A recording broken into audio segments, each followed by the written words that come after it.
Why do we create things that kill us? It's a repeating pattern in human history.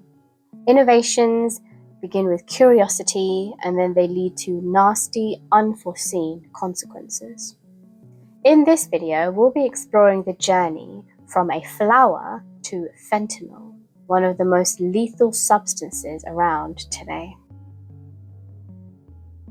The opium poppy originated in the Eastern Mediterranean. After discovering it, we carried it across the world. From this plant, we get poppy seeds that we sprinkle on bread. The latex from the bud has pain-relieving effects, and we get other compounds that are used in medicine today. It's a classic story of humans finding something in nature that hits a primal desire, in this case, a painkiller. It provides a temporary relief from the trauma of a wound, whether it's physical or emotional. And this must be brought to other humans, this natural thing that hits a primal desire. But how can we bring it to other humans? As far back as 5000 BCE, ancient societies used opium for ritual, magic, and medicine. And by 3000 BCE, opium was a commodity and it was being traded throughout the ancient world, just like silk or gold was. One way to legitimize the plant and its effects was to relate it to the gods, like Thoth, Hypnos, and Apollo.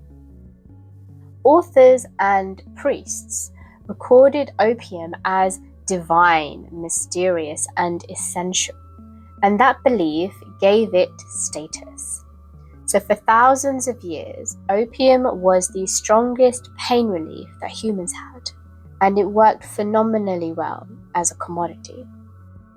Curiosity helped us to discover it, culture created a story, and then we brought it to other humans because we trusted that story. As societies developed, opium shifted from a magical ritual to routine medicine. This also demonstrates the beginning of a shift in societal beliefs, which were rooted in rituals, God, and magic, and moving towards science, technology, and economics. The demand then grew because opium treated pain and melancholia.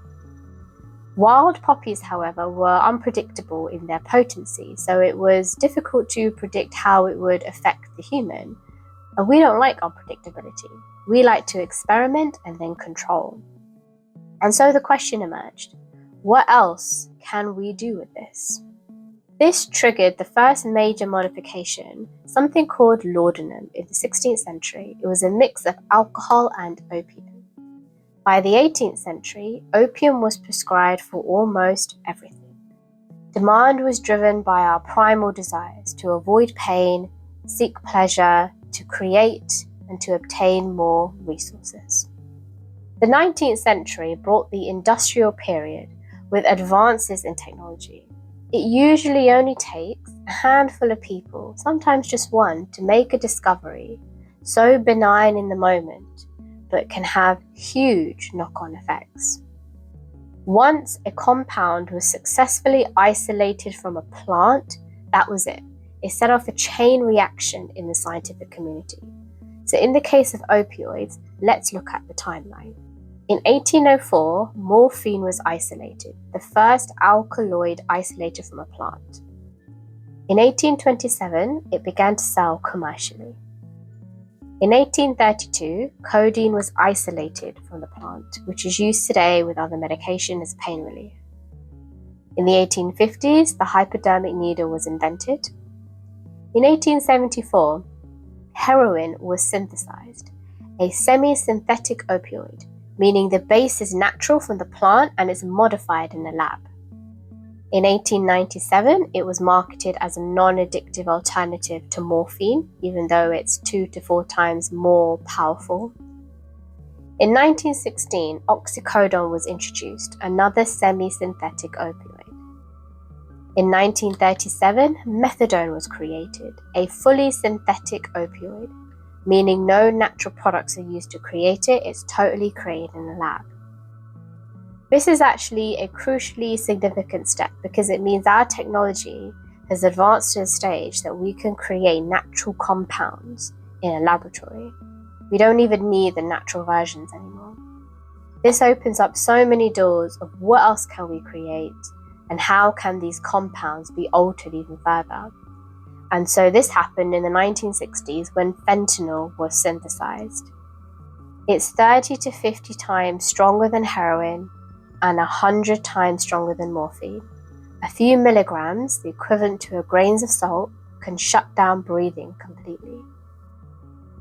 This has led to the current fentanyl epidemic, with fentanyl-related deaths now reaching over 70,000 per year in 2021 in the US, compared to 2,000 to 3,000 per year from other opioids.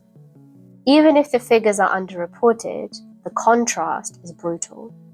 So it brings us back to our question, why do we create things that kill us?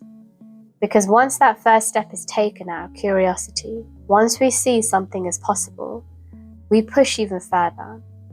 Curiosity doesn't stop, industry doesn't stop, and profit absolutely doesn't stop. The journey from a flower to fentanyl is a story of human contradiction and the human condition. Nature provides something to fulfill our needs, we want more of it, we innovate using our big brains and low sense of appreciating long-term consequences.